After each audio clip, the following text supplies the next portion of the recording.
साथियों, पूरी दुनिया में एक शब्द की जोर शोर से चर्चा हो रही है, स्ट्रेट ऑफ हॉर्मुज, क्योंकि यही वो समुद्री मार्ग है जिसके जरिए खाड़ी देशों और मिडिल ईस्ट से तेल की सप्लाई भारत समेत दुनिया के कई देशों में होती है। यह मुख्य मार्ग है और यहां भारत की एक शानदार जीत हुई है। भारत के तिरंगे के साथ तेल से भरा भारत का जहाज स्ट्रेट ऑफ हॉर्मुज को चीरता हुआ भारत पहुंचता है। एक और ईरान भारत के जहाज को निकलने का रास्ता देता है, हरी झंडी देता है, तो दूसरी ओर पाकिस्तानी जहाज को बुरी तरह से भगा देता है। सोचिए, ईरान पाकिस्तान दोस्त है। ईरान के डर से पाकिस्तानी नौसेना हॉर्मुज जलमार्ग के पास फंसे अपने मालवाहक जहाजों को स्कॉट तक नहीं कर पा रही है। पाक नौसैनिकों को पीछे हटना पड़ रहा है क्योंकि पाकिस्तानी सैनिकों की हालत पंचर हो चुकी है। खुलेआम यह स्वीकारा जा रहा है कि पाक नौसैनिक हॉर्मुज जलमार्ग को ना तो पार करेगी, ना ही फारस की खाड़ी में कोई अभियान चलाएगी। यानी पाकिस्तानी नौसैनिक जहाज अरब सागर में रुके रहेंगे जहां पर हैं और भारत के जहाज इस मार्ग को चीरते हुए मुंबई पहुंच रहे हैं, गुजरात पहुंच रहे हैं। माना जा रहा है कि पाकिस्तानी नौसेना हॉर्मुज जलमार्ग में ईरान के बारूदी सुरंगों से बुरी तरह डर गई है, क्योंकि अमेरिका ने दावा किया है कि ईरान ने इस इलाके को समुद्री बारूदी सुरंगों से भर दिया है, जिससे न सिर्फ युद्धपोतों बल्कि मालवाहक जहाजों के लिए भी खतरा चरम पर पहुंच गया है। यानी ईरान को जितना कमजोर इजराइल अमेरिका सोच रहा है वो नहीं है और आने वाले समय में ईरान के निशाने पर पाकिस्तान भी होगा, इस बात से भी इनकार नहीं किया जा सकता। नमस्कार, टर्निंग पॉइंट में आपका स्वागत है। मैं हूं नविंदु और आज के इस वीडियो में आपको बताएंगे कैसे पाकिस्तान की लंका उसी के दोस्त ईरान ने लगा दी है। देखिए ये खास रिपोर्ट। तेल से भरा जहाज बुधवार को दोपहर 1 बजे मुंबई बंदरगाह पर पहुंचा और शाम 6 बजे जवाहर द्वीप पर लंगर लगा डाला। इसमें 1,35,335 मीट्रिक टन कच्चा तेल लदा था, जिसकी आपूर्ति मुंबई के माहुल स्थित रिफाइनरी को की जाएगी। कच्चे तेल को उतारने की प्रक्रिया में लगभग 36 घंटे लगने की उम्मीद है। न्यूज एजेंसी ANI के मुताबिक कच्चा तेल लेकर भारत पहुंचने वाला जहाज लाइबेरिया ध्वज वाला शेनलोंग स्वेज मैक्स था, जो हॉर्मुज जलमार्ग होते हुए मुंबई पहुंचा। ईरान, इजराइल और अमेरिका के बीच जंग शुरू होने के बाद यह हॉर्मुज जलमार्ग से गुजरकर भारत पहुंचने वाला पहला जहाज बन गया है। टैंकर ने 1 मार्च को सऊदी अरब के रास तनुरा बंदरगाह से कच्चा तेल लोड किया था और 3 मार्च को रवाना हुआ था। समुद्री ट्रैकिंग डेटा से पता चला कि 8 मार्च को यह पोत हॉर्मुज जलमार्ग में ही था, जिसके बाद यह स्थायी रूप से ट्रैकिंग सिस्टम से गायब हो गया था। फिर 9 मार्च को ट्रैकिंग सिस्टम पर दोबारा नजर आया और अब फाइनली वो भारत पहुंच चुका है तेल से भरे जहाज को लेकर। वहीं पाकिस्तानी मीडिया ने बताया है कि पाकिस्तानी नौसेना हॉर्मुज जलमार्ग पर नहीं बल्कि अपने समुद्री मार्गों पर मर्चेंट शिप को स्कॉट कर रही है। इस ऑपरेशन की सीधी जानकारी रखने वाले सिक्योरिटी ऑफिसर ने बुधवार को कंफर्म किया है कि वो अहम रास्ता बंद होने से दुनिया भर में एनर्जी संकट के बीच हुआ है। इस बीच ISPR ने सोमवार को घोषणा की थी कि navy Pakistan national shipping corporation यानी PNSC के साथ मिलकर मर्चेंट जहाजों को स्कॉट करने के लिए ऑपरेशन कर रही है। हॉर्मुज जलमार्ग अरब की खाड़ी का पतला मुहाना है, जिससे दुनिया का लगभग 20% यानी 5वां हिस्सा तेल गुजरता है। ईरान के खिलाफ US इजराइल युद्ध ने अहम रास्ते पर टैंकर ट्रैफिक रोक दिया है। ईरान ने हॉर्मुज स्ट्रेट में कई जहाजों पर हमला किया है और वहां से गुजरने की कोशिश करने वाले किसी भी जहाज को धमकी दी है। मिलिट्री के मीडिया विंग ने अपने पहले के बयान में कहा, पाकिस्तान का लगभग 90% ट्रेड समुद्री रास्ते से होता है। इस ऑपरेशन का मकसद ये पक्का करना है कि जरूरी समुद्री रास्ते सुरक्षित, सिक्योर और बिना रुकावट के बने रहें। लेकिन पाकिस्तान के लिए झटका ये है कि ईरान ने भारत के 2 जहाजों को तो रवाना कर दिया, लेकिन पाकिस्तान के जहाज को अब तक परमिशन नहीं मिली है और ये भारत की बड़ी कूटनीतिक जीत और पाकिस्तान की वैश्विक मंच पर एक शर्मनाक हार है। सऊदी अरब पर ईरानी हमले से पाकिस्तान परेशान है। पाकिस्तान की सऊदी अरब के साथ डिफेंस डील हुई है, जिसके तहत एक देश पर हमला दूसरे पर हमला माना जाता है। वहीं पाकिस्तान को भी ईरान से करीबी दोस्ती है। दोनों इस्लामिक मुल्क हैं और पड़ोसी भी। ऐसे में पाकिस्तान को समझ नहीं आ रहा कि वो किसके साथ खड़े हो। इस बीच पाकिस्तान के पीएम शहबाज शरीफ गुरुवार को सऊदी अरब के दौरे पर गए। माना जा रहा है कि इस दौरान वे सऊदी अरब के प्रधानमंत्री और क्राउन प्रिंस मोहम्मद बिन सलमान से मुलाकात करेंगे। इससे पहले पाकिस्तान के army chief field marshal Asim Munir Saudi के दौरे पर गए थे।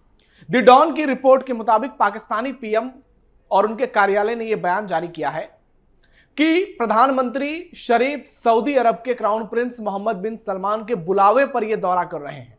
इसमें आगे कहा गया है कि शहबाज शरीफ इस दौरान प्रिंस सलमान के साथ एक अहम मीटिंग करेंगे, जिसमें वो इस इलाके में चल रहे तनाव, इलाके की सुरक्षा की स्थिति और दोनों देशों के बीच आपसी रिश्तों पर विचारों का लेन देन करेंगे। पाकिस्तानी पीएमओ ने कहा है कि यह दौरा डिप्लोमेटिक एरिया में पाकिस्तान के पॉजिटिव रुख को हाईलाइट कर रहा है और पाक ये रोल निभाता रहेगा। एक दिन पहले ही पाकिस्तानी पीएम शहबाज शरीफ के foreign media spokes person Musharraf Zaidi ने बड़ा बयान दिया था और कहा था कि पाकिस्तान सऊदी अरब के लिए जरूरत पड़ने से पहले मौजूद रहेगा। हालांकि 28 फरवरी को ईरान पर इजराइल अमेरिका के हमले के बाद से ऐसा नजर नहीं आया। सऊदी अरब पर हमले किए गए, लेकिन पाकिस्तान देखिए कहां है। पाकिस्तान सऊदी अरब पर ईरानी हमलों को लेकर अब तक बचता हुआ नजर आ रहा है। वो नहीं चाहता कि इन दो देशों की लड़ाई में वो पड़े, हालांकि इसकी औकात वैसे भी कुछ नहीं है। पाकिस्तान को सऊदी अरब का पैसा भी नजर आ रहा है भीख के रूप में, जो उसकी खस्ताहाल अर्थव्यवस्था के लिए काफी जरूरी है। 7 मार्च को पाकिस्तान के chief of defence field marshal Asim Munir सऊदी अरब के दौरे पर गए थे। इस दौरान उन्होंने सऊदी अरब के रक्षा मंत्री खालिद बिन सलमान अल सऊद से मुलाकात की थी, भीख मांगा था। पाकिस्तानी मीडिया के propaganda wing inter services public relation यानी ISPR ने बताया था कि इस दौरान दोनों अधिकारियों ने किंगडम पर ईरानी ड्रोन और मिसाइल हमलों से पैदा हुई सिक्योरिटी सैचुरेशन की गंभीरता पर विस्तार से चर्चा की। उन्होंने स्टैटिक म्यूचुअल डिफेंस एग्रीमेंट के फ्रेमवर्क के भीतर ऐसे हमलों को रोकने के लिए जरूरी ज्वाइंट उपायों पर भी विस्तार से बातचीत की। लेकिन अब देखना यह होगा कि असीम मुनीर के बाद शहबाज शरीफ के दौरे से क्या निकलता है। मिडिल ईस्ट में जारी भीषण संघर्ष के बीच अमेरिकी राष्ट्रपति डोनाल्ड ट्रंप ने ईरान को लेकर बड़ा दावा किया है। ट्रंप ने तेल कंपनियों और अंतर्राष्ट्रीय शिपिंग इंडस्ट्री को भरोसा दिलाते हुए कहा है कि वो वैश्विक तेल आपूर्ति के सबसे महत्वपूर्ण मार्ग यानी स्ट्रेट ऑफ हॉर्मुज का इस्तेमाल बिना किसी डर के जारी रखें। ये ट्रंप कह रहे हैं और स्थिति देखिए कि अमेरिकी नौसैनिक भी दूसरे देशों को स्कॉट नहीं कर पा रहे हैं। ओहियो और केंटकी के दौरे पर रवाना होने से पहले मीडिया से बातचीत करते हुए ट्रंप ने दावा किया कि अमेरिका और इजरायली हमलों ने ईरान की सैन्य कमर तोड़ दी है। ट्रंप ने कहा ईरान अपनी नौसेना और एयरफोर्स खो चुका है, उनके कई बड़े नेता मारे जा चुके हैं। अगर जरूरत पड़ी तो हम इससे भी ज्यादा बड़ी कार्रवाई करने के लिए स्वतंत्र हैं। जब ट्रंप से पूछा गया कि अमेरिका इस युद्ध को खत्म करने के लिए क्या कदम उठाएगा, तो उन्होंने स्पष्ट किया कि अमेरिकी सैन्य गतिविधि फिलहाल जारी रहेगी। उन्होंने यह भी कहा कि अमेरिका वही करेगा जो अभी कर रहा है और परिणाम पर नजर भी रखेगा। स्ट्रेट ऑफ हॉर्मुज दुनिया का सबसे महत्वपूर्ण ऑयल चेक पॉइंट है, जहां से दुनिया का करीब 20% यानी 5वां हिस्सा तेल गुजरता है। ट्रंप के इस बयान का मकसद वैश्विक बाजार में तेल की कीमतों को स्थिर रखना और ईरान के दबदबे को चुनौती देना है, लेकिन सच्चाई कुछ और है। आज स्थिति ऐसी है कि दुनिया के कई देशों के जहाज वहां पर फंसे हुए हैं। भारत के भी करीब 25 जहाज अभी वहां पर हैं, लेकिन जिस तरीके से ईरानी विदेश मंत्री से एस जयशंकर की बातचीत हुई, उसके बाद 2 जहाजों को वहां से भेजा गया और उम्मीद जताई जा रही है कि बहुत जल्द भारत के दूसरे जहाजों को भी वहां से हरी झंडी मिलेगी, ताकि आने वाले समय में भारत के साथ ईरान के संबंध बहुत खराब ना हो। क्योंकि इस वक्त ईरान भी देख रहा है कि भारत जिस तरीके से एक अलग कूटनीतिक रवैये को अपना रहा है, उससे ईरान का खुलकर विरोध तो नहीं देखा जा रहा है। ऐसे में जो वैश्विक कूटनीति है, जो आपसी संबंध है, वहां पर यह एक बड़ी भूमिका निभाएगी। और यह यकीन मानिए कि अगर भारत ये तमाम अपने 25 जहाजों को भारत लाने में कामयाब होता है, गुजरात या फिर मुंबई महाराष्ट्र के बंदरगाह पर पहुंचाता है, तो ये उसकी सबसे बड़ी डिप्लोमेटिक जीत होगी। क्योंकि दुनिया के तमाम देशों के जहाज वहां पर फंसे हुए हैं, चाहे वो ईरान का जिगरी दोस्त पाकिस्तान ही क्यों ना हो। और पाकिस्तानी नौसैनिकों की हिम्मत नहीं हो रही है कि वो अपने मालवाहक जहाज को बुलाएं और ये कहें कि हम आपको एस्कॉर्ट करेंगे, क्योंकि ईरान इस वक्त कुछ सुनने के मूड में नहीं है, वो आर पार के मूड में है। और अब देखना दिलचस्प यही होगा कि आगे चलकर क्या ईरान का रुख बदलता है। लेकिन डोनाल्ड ट्रंप की बातें अपने जगह पर 100% सही नहीं है। यहां पर ट्रंप की शर्मनाक हार नजर आ रही है, क्योंकि बड़ी बड़ी बातें करना डोनाल्ड ट्रंप की आदत हो गई है। लेकिन सच्चाई कुछ और है। आज पूरे मिडिल ईस्ट में, खाड़ी जगहों पर, फारसी खाड़ी में, सब जगह अमेरिका के एयरबेस हैं। अमेरिका वहां पर अपने तमाम सैनिकों को उतार चुका है, लेकिन उसके बावजूद दुनिया के देशों को तेल सप्लाई नहीं हो पा रहा है। उसका कारण है, सबको डर है कि ईरान बहुत जल्द मिसाइल हमले कर देगा। ऐसे में उसके पैसे भी जाएंगे, जहाज भी चले जाएंगे और रिश्ता तो खत्म होगा ही होगा।